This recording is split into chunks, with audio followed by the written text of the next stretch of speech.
بسم اللہ الرحمن الرحیم اقترب للناس حسابهم، قریب آ گیا واسطے لوگوں کے حسابهم، حساب ان کا، بہم فی غفلت مورزون، اور وہ بیچ غفلت کے اعراض کرنے والے ہیں۔ ما یأتیہم من ذکر، نہیں آتا ان کے پاس کوئی ذکر، من ربہم، ان کے رب کی طرف سے، محدث، تازہ، الا استمعوہ، مگر وہ غور کرتے ہیں اس کی طرف، وہم یلعبون، اس حال میں کہ ہنسی کرتے ہیں، لاہیۃ قلوبہم، غافل ہیں دل ان کے،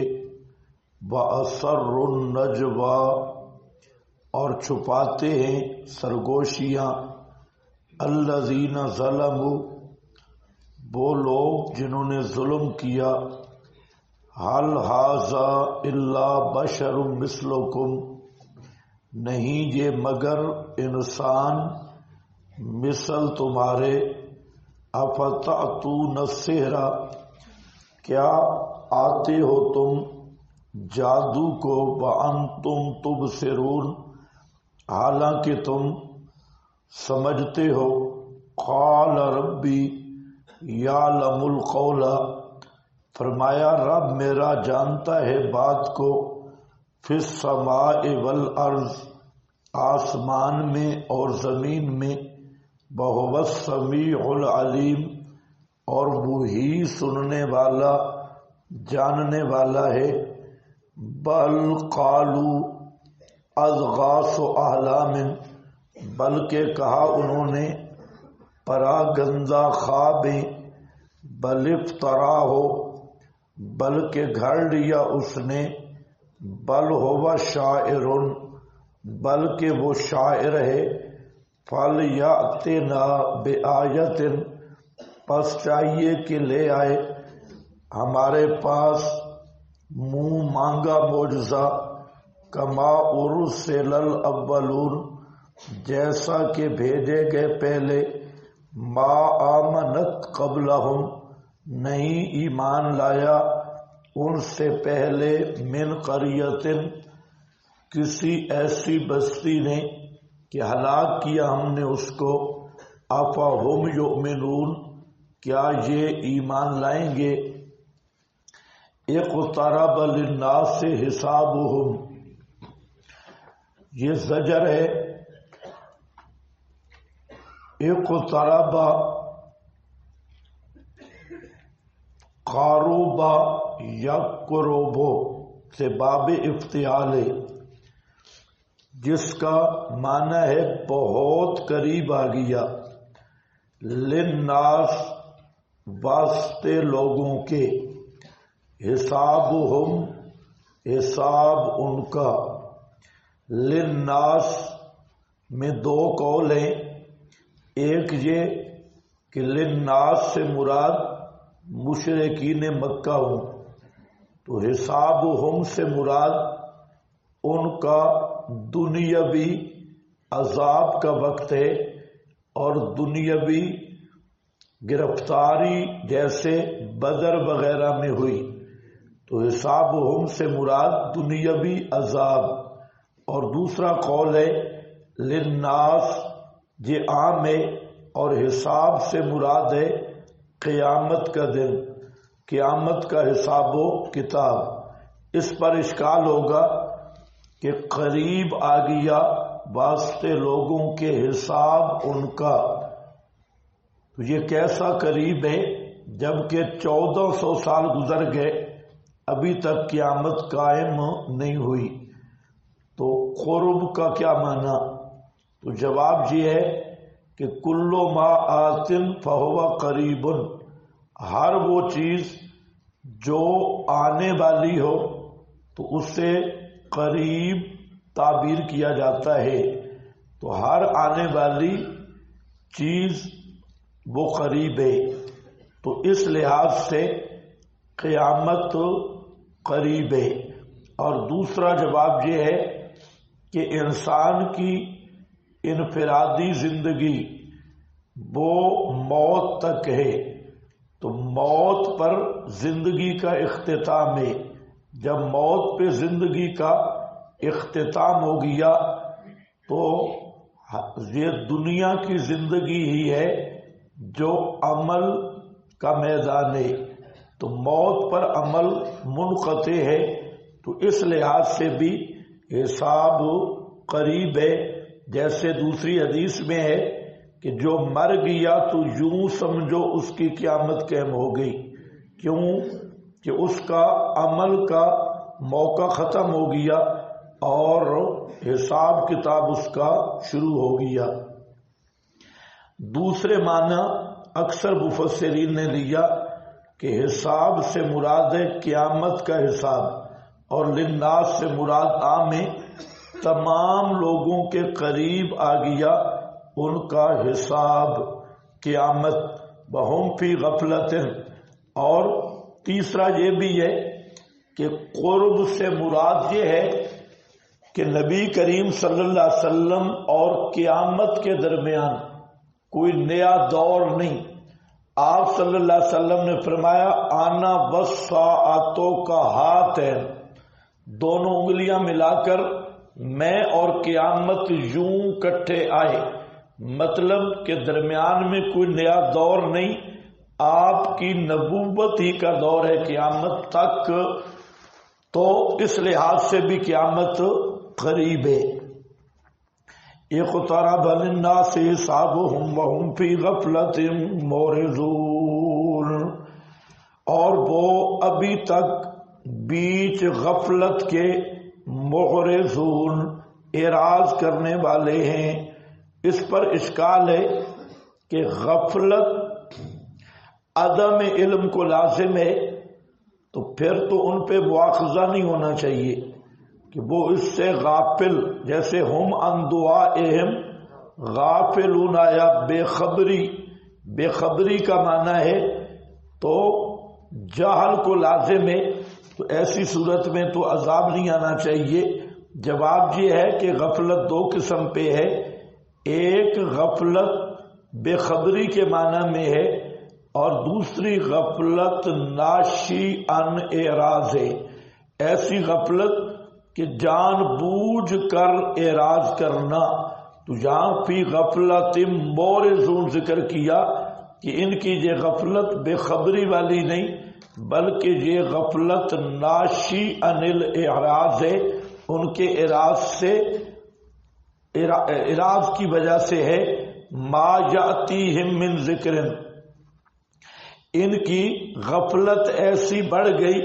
کہ جو بھی آتی ہے ان کے پاس، نہیں آتی ان کے پاس، من ذکر کوئی نصیحت، من ربہم ان کے رب کی طرف سے، من ربہم میں تشدید تشنیع کا مضمون ہے، اور مطلب ذکر کی عظمت شان اور ان کے اعراض کی تشنیع کا بیان ہے کہ وہ نصیحت کس کی طرف سے ہے، ان کے رب کی طرف سے۔ تو جب من ربہم رب کی طرف سے نصیحت ہے تو بہت ہی عظیم الشان نصیحت ہوگی، اور آپ کے پاس لکھا ہے من پر حاشیہ لابتداء الغایت مجازن متعلقۃ بے یاتیہم، یہ یاتیہم کے متعلق ہے یا محذوف کے متعلق ہے، اور وہ صفت ہے ذکر کی۔ وَأَيَّمَّا كَانَ، دونوں صورتوں میں یاتیہم کے متعلق کرو یا محذوف کی صفت بناؤ، فی دلالۃ علی فضلہ و شرفہ، اس میں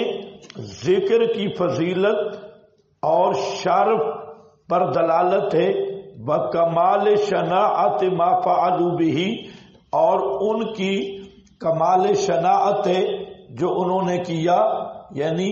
اللہ تعالی کی نصیحت سے بھی منہ موڑا، بالتعرض لعنوان الربوبیت لتشدید التشنیع، اور یہ عنوان جو رکھا گیا ہے ربوبیت کا من ربہم، تو یہ ان کی تشنیع کی تشدید، ان کی قباحت کا بیان ہے۔ یہ امام ابو سعود الحنفی اس نے ذکر کیا، تو حاصل کیا نکلا کہ نصیحت کس کی طرف سے ہے؟ من ربہم، جس کا تقاضا ہے کہ وہ کتنا بلند و بالا نصیحت ہوگی، اس کے باوجود وہ اس سے اعراض کر رہے ہیں۔ محدثن پر اشکال ہے۔ ایک مسئلہ چلا تھا خلافت عباسیہ میں امام احمد بن حنبل کے زمانہ میں، مسئلہ یہ چلا کہ یہ قرآن یہ کلام اللہ ہے یا اللہ کی مخلوق ہے، تو اس پر ایک لمبی بحث چلی۔ معتزلہ، خلیفہ بھی معتزلہ تھا، اس نے، اور جو معتزلہ قسم کے منطقی فلسفی علماء تھے، انہوں نے یہ فتویٰ دیا کہ یہ قرآن یہ اللہ کی مخلوق ہے۔ اہل سنت کا عقیدہ تھا کہ قرآن کلام اللہ ہے اور یہ اللہ کی مخلوق نہیں، اللہ کی صفت ہے۔ تو یہ فتنہ جو تھا خلق قرآن کا، یہ کسی زمانے میں عروج پر رہا، اور بڑے بڑے آئمہ کو یہ اپنے ریلے میں لے گیا، اور بڑے بڑے آئمہ نے تلبیس کی خلافت کے ڈر کی وجہ سے اور حکومت کے ڈر کی وجہ سے۔ اس فتنے میں جس شخص کو اللہ نے استقامت نصیب کی اور سینہ تان کر اس فتنے کا مقابلہ کیا، وہ امام احمد بن حنبل تھے۔ امام احمد بن حنبل امام اہل سنت، اور انہوں نے پوری جرت اور بہادری کے ساتھ اس فتنے کا مقابلہ کیا۔ حکومت وقت خلاف تھی، اور خود جو خلیفہ تھا وہ خود معتزلی تھا اور غالی معتزلی، تو بڑے بڑے حضرات نے تقیہ کیا اور جان بچائی۔ یہ امام احمد بن حنبل تھے جنہوں نے اس فتنے کا اکیلے ہو کر مقابلہ کیا، اور پوری جرت اور بہادری کے ساتھ اس وقت سارے مولوی چھوڑ گئے امام احمد بن حنبل کو، اور ان کو بھرے دربار میں کوڑے لگائے جاتے اور جیل میں ڈالا گیا، اور امام احمد بن حنبل کو روزانہ کوڑوں سے مارا جاتا، اور یہی کہا جاتا کہ آپ اقرار کر لیں کہ یہ قرآن یہ مخلوق ہے، یہ اللہ تعالیٰ کی صفت نہیں۔ تو امام احمد خود فرماتے ہیں کہ مجھے ایک ڈاکو سے ملاقات ہوئی جیل میں، جو معروف ڈاکو تھا اور بہت بڑا ڈاکو، تو اس نے مجھے کہا، امام احمد کہتے ہیں کہ اس ڈاکو کی نصیحت نے مجھ پہ وہ اثر کیا کہ کسی عالم کی نصیحت نے بھی نہیں کیا۔ اس ڈاکو نے مجھے بتایا کہ میں ڈاکے مارتا ہوں، اور اتنی دفعہ حکومت نے مجھے گرفتار کیا اور مجھے مارا، لیکن میں نے ڈاکہ مارنا نہیں چھوڑا۔ تو مجھے یہ بھی پتا ہے کہ میں کام بھی غلط کرتا ہوں، تو آپ تو امت کے امام ہیں، اگر آپ نے چھوڑ دیا اپنا موقف تو پوری امت گمراہ ہوگی۔ میں نے ڈاکہ نہیں چھوڑا اس مار کی وجہ سے، تو اپنا حق مسئلہ کیسے چھوڑے گا؟ تو امام احمد نے کہا کہ اس ڈاکو کی نصیحت نے مجھ پہ ایسا اثر کیا کہ کوئی اور نصیحت اس طرح کارگر نہیں ہوئی۔ تو بہرحال یہ ایک زمانہ تھا، تازہ کلام، تر و تازہ، بالکل تازہ کلام۔ تازہ کا اب کسی سے پوچھ لو، بزرگ بیٹھے ہیں، اور اگر نہیں تو پشتوں میں تعبیر کر لو، جدید انزالہ، جس کا انزال نیا ہے، نازل کرنا نیا ہے، ہے یہ کلام اللہ، لیکن پیغمبر پر انزال اس کا نیا ہے۔ اب کوئی بات سمجھ آئے گی؟ تم بھی تازہ کا لفظ یاد کر لو، اتنا مشکل نہیں ہے۔ تازہ کلام ہے، تر و تازہ، بالکل تازہ، من ذکر من ربہم محدث، اور نیچے لکھا ہے جو پہلے ان کی سنی ہوئی نہ ہو، جو پہلے ان کی سنی ہوئی نہ ہو۔ یہ محدث کا معنی ہے الا استمعوہ، مگر استمعوہ کان لگاتے ہیں اس نصیحت کی طرف، وَهُمْ يَلْعَبُونَ، اس حال میں کہ وہ ہنسی کرتے ہیں، یلعبون کھیلتے ہیں۔ خیال کرنا ہے یہ مشرکین کی صفت ہے کہ قرآن کو سنتے بھی ہیں اور ساتھ کھیلتے، یلعبون، اور وہ بھی ذرا خیال کریں، ادھر قرآن سن رہے ہیں ادھر موبائل دیکھ رہے ہیں۔ اگر پہلے نکاح ہے تو نکاح ختم ہو جائے گا، اس لیے کہ یہ صفت کس کی ہے؟ مشرکین کی۔ اور قرآن کی شان ہے اذا قرئ القرآن فاستمعوا له وانصتوا، یہ قرآن کا اپنا شان ہے۔ جب قرآن بیان ہوگا تو اللہ نے مقتدی کو بھی اجازت نہیں دی۔ فاستمعوا له، امام قرآن پڑھ رہا ہے، مقتدی بھی پیچھے قرآن نہیں پڑھ سکتا ہے۔ کتنا بدبخت ہے کہ ادھر قرآن بھی سن رہا ہے اور موبائل سے بھی کھیل رہا ہے۔ اس کا یہ فعل اور ابو جہل کے فعل میں کوئی فرق نہیں، ابو جہل بھی یہی کرتا تھا۔ استمعوہ وہم، تو پھر جب وہ